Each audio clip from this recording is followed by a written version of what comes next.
ರಾಜ್ಯ ಬಿಜೆಪಿ ಪಾಳ್ಯದಲ್ಲಿ ಬಣ ಬಡಿದಾಟ ದಿನದಿಂದ ದಿನಕ್ಕೆ ಕಾವೇರ್ತಾನೆ ಇದೆ. ವರಿಷ್ಠರು ಯಾವಾಗ ಎಂಟ್ರಿ ಕೊಡ್ತಾರೋ ಗೊತ್ತಿಲ್ಲ. ಅಷ್ಟೊತ್ತರೆಗೂ ಬಿಜೆಪಿ ಪಾಳ್ಯದಲ್ಲಿ, ಅದು ರಾಜ್ಯ ಬಿಜೆಪಿ ಪಾಳ್ಯದಲ್ಲಿ ಏನು ಬೇಕಾದರೂ ಆಗ್ಬೋದು. ಒಂದು ಕಡೆ ರೆಬಲ್ಸ್ ಟೀಮ್ ವಿ.ವೈ. ವಿಜೇಂದ್ರ ಅವರ ವಿರುದ್ಧ ದಿನನಿತ್ಯ ಕೆಂಡವನ್ನು ಉಗುಳ್ತಾನೆ ಬರ್ತಾ ಇದ್ದಾರೆ. ಈಗ ವಿಜೇಂದ್ರ ಹಾಗೂ ಯತ್ನಾಳ್ ಅವರ ನಡುವಿನ ಬಡಿದಾಟ, ಇದರ ಜೊತೆಗೆ ಏಕಾಏಕಿ ಶಾಕ್ ಕೊಟ್ಟಂತ ಸುನಿಲ್ ಕುಮಾರ್ ಅವರು ರಾಷ್ಟ್ರೀಯ ಪ್ರಧಾನ ಕಾರ್ಯದರ್ಶಿ ಸ್ಥಾನ ಬೇಡ ಅಂತ ಹೇಳಿದ್ದಾರೆ. ಇದರ ನಡುವೆ ಸಂಸದ ಜಗದೀಶ್ ಶೆಟ್ಟರ್ ಅವರು ಬಿಜೆಪಿಯಲ್ಲಿ ಏನೂ ಸರಿ ಇಲ್ಲ ಅಂತ ಹೇಳಿದ್ದಾರೆ. ಹಾಗಾಗಿ ಕೇಸರಿ ಪಾಳ್ಯದಲ್ಲಿ ಮನೆಯೊಂದು ಮೂರು ಬಾಗಿಲು ಅನ್ನುವಂತಾಗಿದೆ. ಶಿಸ್ತಿನ ಪಕ್ಷ ಬಿಜೆಪಿ, ಆದರೆ ಇವತ್ತು ಅದೇ ಶಿಸ್ತಿನ ಪಕ್ಷದಲ್ಲಿ ಏನೇನು ಆಗ್ತಾ ಇದೆ ಗೊತ್ತಾ? ರಿಪಬ್ಲಿಕ್ ಕನ್ನಡದ ಬಳಿ ಇದೆ ಎಕ್ಸ್ಕ್ಲೂಸಿವ್ ಮಾಹಿತಿ. ಬಿಜೆಪಿ ಪಾಳ್ಯದಲ್ಲಿ ಏನಾಗ್ತಾ ಇದೆ? ಮನೆಯೊಂದು ಮೂರು ಬಾಗಿಲು, ಶಿಸ್ತಿನ ಪಕ್ಷ ಅನಿಸಿಕೊಂಡಿರುವಂಥ ಬಿಜೆಪಿ ಇಂದು ನಿನ್ನೆಯ ಕಥೆ ಅಲ್ಲ. ವಿ.ವೈ. ವಿಜೇಂದ್ರ ಅವರು ಬಿಜೆಪಿ ರಾಜ್ಯಾಧ್ಯಕ್ಷರಾದಾಗಿನಿಂದಲೂ ಕೂಡ ಕೆಲವರು ಅದನ್ನು ವಿರೋಧಿಸ್ತಾ ಬರ್ತಾನೆ ಇದ್ದಾರೆ. ಅದು ಬೇರೆ ಬೇರೆ ಆಯಾಮದಲ್ಲಿ.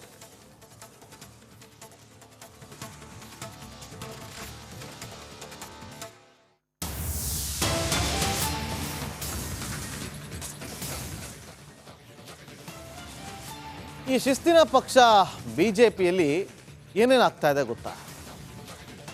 ಒಂದು ಕಡೆ ವಿಜೇಂದ್ರ ಅವರು ರಾಜ್ಯಾದ್ಯಂತ ಓಡಾಡಿ ಪಕ್ಷ ಸಂಘಟನೆ ಕಟ್ಟುವಂಥ ಕೆಲಸವನ್ನು ಮಾಡೋ ಮೂಲಕ ರೆಬಲ್ಸ್ಗೆ ಟಕ್ಕರ್ ಕೊಡ್ತಿದ್ದಾರೆ.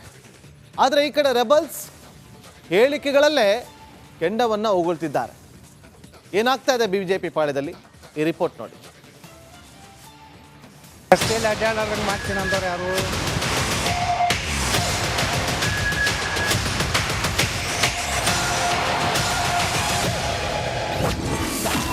ಕೇಸರಿ ಮನೆಯೊಂದು ಮೂರು ಬಾಗಿಲು, ವಿಜಯೇಂದ್ರ ಯತ್ನಾಳ್ ಬಣಗಳು ಬುಸು ಬುಸು,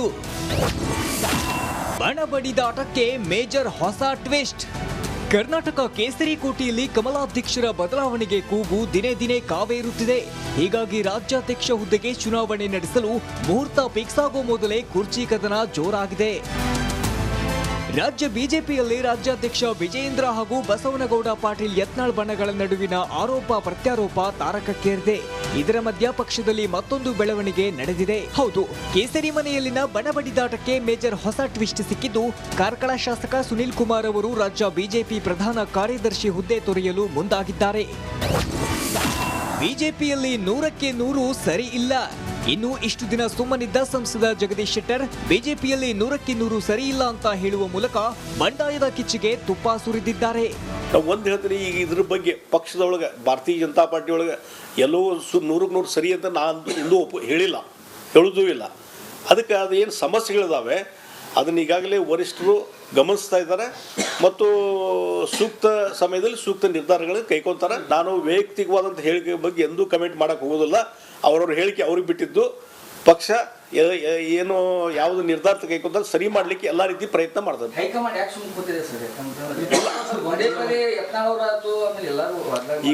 ಈಗ ಹಲವಾರು ಬಾರಿ ಅಲ್ಲಿ ಅವ್ರ ಜೊತೆ ಮಾತಾಡಿದ್ದಾರೆ. ಬಹುಶಃ ಬರುವಂಥ ದಿವಸಗಳಲ್ಲಿ ಇನ್ನೊಂದ್ಸಲ ಕರೆಸಿ ಮಾತಾಡಿ ಒಂದೇನೋ ಒಂದು ಹಂತಕ್ಕೆ ಈ ಸಮಸ್ಯೆ ಇತ್ಯರ್ಥ ಆಗ್ತಂತ ನಾನು ನಂಬಿದ್ದೆ. ನೋಡ್ರಿ, ನಮ್ಮ ಯಾರೇ ನಾವೊಂದು ಲೀಡರ್ಸ್ ಹೇಳಿಕೆಗಳ ಬಗ್ಗೆ ಏನು ಕಮೆಂಟ್ ಮಾಡೋಕ್ಕೆ ಹೋಗೋದಿಲ್ಲ. ಬಟ್ ಇಲ್ಲೇ ನಮ್ಮ ಪಕ್ಷದೊಳಗೆ ಏನು ವಿದ್ಯಮಾನಗಳು ನಡೆದಾವ ಅದನ್ನು ವರಿಷ್ಠರು ಗಮನ ಹರಿಸ್ತಾ ಇದ್ದಾರೆ. ಅವ್ರ ಗಮನಕ್ಕಿದೆ. ಸಾಹುಕಾರ್ ಪರ ಯತ್ನಾಳ್ ಬ್ಯಾಟಿಂಗ್. ವಿ.ವೈ. ವಿಜಯೇಂದ್ರಗೆ ಶಾಸಕ ರಮೇಶ್ ಜಾರಕಿಹೊಳಿ ಬಚ್ಚ ಎಂದು ಹೇಳಿದ್ರು. ಹೀಗೇಳಿದ್ರೆ ಏನ್ ತಪ್ಪು ಎಂದು ಸಾಹುಕಾರ್ ಪರ ಶಾಸಕ ಬಸವನಗೌಡ ಯತ್ನಾಳ್ ಮಾತಾಡಿದ್ದು ಬಿಎಸ್ವೈ ಬಗ್ಗೆಯೂ ಗುಡುಗಿದ್ದಾರೆ. ರಸ್ತೆಯಲ್ಲಿ ಅಡ್ಡಾಡೋದಂಗೆ ಮಾಡ್ತೀನಿ ಅಂದವ್ರು ಯಾರು? ಮತ್ತು ಅದಕ್ಕೆ ಉತ್ತರ ಕೊಟ್ಟಾರ. ತಪ್ಪೇನೈತಿ? ಯಾವಾಗಲೂ ಹೆಂಗೆ ನಾವು ಸವಾಲು ಹಾಕ್ತೀರಿ ಹಂಗೆ ಉತ್ತರ ಸಿಕ್ಕೇ ಸಿಗ್ತದೆ. ಉತ್ತರ ಕರ್ನಾಟಕದ ಮಂದಿ ನಾವು ಹಂಗೆ ರೀ. ಇವ್ರ ಹೆಂಗೆ ಸೂಕ್ಷ್ಮ ಮಾತಾಡೋದು ಗೊತ್ತಿಲ್ಲ ನಮಗೆ. ಯಾಕಂದ್ರೆ ಅವ್ರಪ್ಪಂದು ಎಲ್ಲ ಗುರ್ತದ.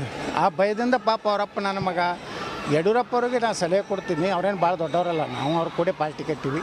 ನಿಮ್ಮ ಮಗನ ಯಾವ ಬಿಡ್ರಿ, ಪಕ್ಷ ಕಟ್ರಿ. ಇಷ್ಟೆಲ್ಲದರ ನಡುವೆ ಬಿಜೆಪಿ ರಾಜ್ಯಾಧ್ಯಕ್ಷರ ಚುನಾವಣೆ ಸಮೀಪಿಸುತ್ತಿದ್ದಂತೆ ಹಲ್ಚಲ್ ಶುರುವಾಗಿದ್ದು, ಬಿಜೆಪಿ ಕಚೇರಿಗೆ ರಾಷ್ಟ್ರೀಯ ಸಂಘಟನಾ ಪ್ರಧಾನ ಕಾರ್ಯದರ್ಶಿ ಭೇಟಿ ನೀಡಿ ರಿಪೋರ್ಟ್ ಪಡೆದಿದ್ದಾರೆ. ಆದರೆ ಶಿಸ್ತಿನ ಪಕ್ಷ ಎಂದು ಹೇಳಿಕೊಳ್ಳುತ್ತಿದ್ದ ಬಿಜೆಪಿಯಲ್ಲಿ ದಿನಕ್ಕೊಂದು ಅಸಮಾಧಾನದ ಜ್ವಾಲಾಮುಖಿ ಏಳುತ್ತಿದೆ. ಇದು ಎಲ್ಲಿಗೆ ಬಂದು ನಿಲ್ಲಲಿದೆ, ಕಾದು ನೋಡಬೇಕಿದೆ. Political bureau report, Republic Kannada. ರಾಜ್ಯ ಬಿಜೆಪಿ ಪಾಳ್ಯದಲ್ಲಿ ಬಣ ಬಡಿದಾಟ ದಿನದಿಂದ ದಿನಕ್ಕೆ ಕಾವೇರ್ತಾನೆ ಇದೆ. ವರಿಷ್ಠರು ಯಾವಾಗ ಎಂಟ್ರಿ ಕೊಡ್ತಾರೋ ಗೊತ್ತಿಲ್ಲ. ಅಷ್ಟೊತ್ತರೆಗೂ ಬಿಜೆಪಿ ಪಾಳ್ಯದಲ್ಲಿ, ಅದು ರಾಜ್ಯ ಬಿಜೆಪಿ ಪಾಳ್ಯದಲ್ಲಿ ಏನು ಬೇಕಾದರೂ ಆಗ್ಬೋದು. ಒಂದು ಕಡೆ ರೆಬಲ್ಸ್ ಟೀಮ್ ವಿ ವಿಜೇಂದ್ರ ಅವರ ವಿರುದ್ಧ ದಿನನಿತ್ಯ ಕೆಂಡವನ್ನು ಉಗುಳ್ತಾನೆ ಬರ್ತಾ ಇದ್ದಾರೆ. ಈಗ ವಿಜೇಂದ್ರ ಹಾಗೂ ಯತ್ನಾಳ್ ಅವರ ನಡುವಿನ ಬಡಿದಾಟ, ಇದರ ಜೊತೆಗೆ ಏಕಾಏಕಿ ಶಾಕ್ ಕೊಟ್ಟಂತ ಸುನಿಲ್ ಕುಮಾರ್ ಅವರು ರಾಷ್ಟ್ರೀಯ ಪ್ರಧಾನ ಕಾರ್ಯದರ್ಶಿ ಸ್ಥಾನ ಬೇಡ ಅಂತ ಹೇಳಿದ್ದಾರೆ. ಇದರ ನಡುವೆ ಸಂಸದ ಜಗದೀಶ್ ಶೆಟ್ಟರ್ ಅವರು ಬಿಜೆಪಿಯಲ್ಲಿ ಏನೂ ಸರಿ ಇಲ್ಲ ಅಂತ ಹೇಳಿದ್ದಾರೆ. ಹಾಗಾಗಿ ಕೇಸರಿ ಪಾಳ್ಯದಲ್ಲಿ ಮನೆಯೊಂದು 3 ಬಾಗಿಲು ಅನ್ನುವಂತಾಗಿದೆ. ಶಿಸ್ತಿನ ಪಕ್ಷ ಬಿಜೆಪಿ, ಆದರೆ ಇವತ್ತು ಅದೇ ಶಿಸ್ತಿನ ಪಕ್ಷದಲ್ಲಿ ಏನೇನು ಆಗ್ತಾ ಇದೆ ಗೊತ್ತಾ? ರಿಪಬ್ಲಿಕ್ ಕನ್ನಡದ ಬಳಿ ಇದೆ ಎಕ್ಸ್ಕ್ಲೂಸಿವ್ ಮಾಹಿತಿ. ಬಿಜೆಪಿ ಪಾಳ್ಯದಲ್ಲಿ ಏನಾಗ್ತಾ ಇದೆ? ಮನೆಯೊಂದು 3 ಬಾಗಿಲು. ಶಿಸ್ತಿನ ಪಕ್ಷ ಅನಿಸಿಕೊಂಡಿರುವಂಥ ಬಿಜೆಪಿ ಇಂದು ನಿನ್ನೆಯ ಕಥೆ ಅಲ್ಲ. ವಿ ವಿಜೇಂದ್ರ ಅವರು ಬಿಜೆಪಿ ರಾಜ್ಯಾಧ್ಯಕ್ಷರಾದಾಗಿನಿಂದಲೂ ಕೂಡ ಕೆಲವರು ಅದನ್ನು ವಿರೋಧಿಸ್ತಾ ಬರ್ತಾನೆ ಇದ್ದಾರೆ. ಅದು ಬೇರೆ ಬೇರೆ ಆಯಾಮದಲ್ಲಿ.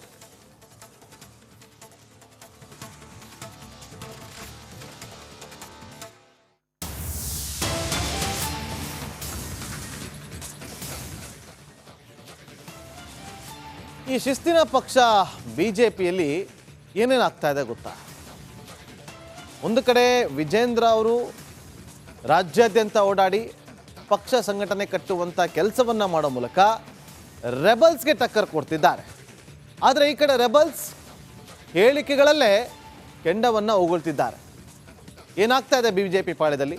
ಈ ರಿಪೋರ್ಟ್ ನೋಡಿ. ರಸ್ತೆಯಲ್ಲಿ ಅಡ್ಡಾಡೋದಂಗೆ ಮಾಡ್ತೀನಿ ಅಂದವ್ರು ಯಾರು?